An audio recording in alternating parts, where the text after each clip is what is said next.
আসসালামু আলাইকুম প্রিয় বন্ধুরা, আশা করি সবাই ভালো আছেন। সবাইকে শুভেচ্ছা জানাচ্ছি আমি মোহাম্মদ আল আমিন।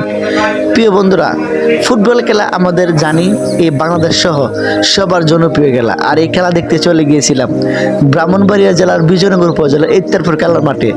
যদিও এই এলাকাটা বেকট হয়, তবু কিন্তু হাজারো হাজারো মানুষের সমাগম এখানে হয়। আর এই ইত্তারপুর খেলার মাঠে ফাইনাল খেলা দেখার জন্য চলে গিয়েছি বন্ধু বান্ধব নিয়ে। আর প্রিয় ভাই গিয়ে দেখে তো অবাক, এত মানুষ, প্রায় 30 থেকে 40 হাজার মানুষ শুধু দাঁড়িয়ে খেলা দেখেছে, বসার কোনো সিট নেই।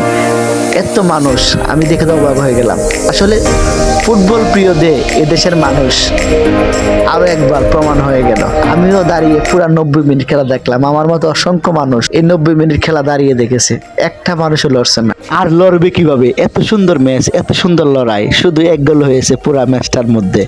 এক গোলে জয়লাভ করেছে মাধবপুর উপজেলার গুনাপাড়া, আর এক গোলে পরাজিত হয়েছে বিজয়নগর উপজেলার খাদরেল গ্রাম। আসলে খেলাটা এত মজা হয়েছে প্রিয় বন্ধুরা, না দেখলে আপনারা বুঝতে পারবেন। হাড্ডাহাড্ডি লড়াই, পুরা আর্জেন্টিনা বনাম ফ্রান্সের মতো খেলা হয়েছে। দেখুন খেলা শেষে মানুষ কত আনন্দ করতেছে।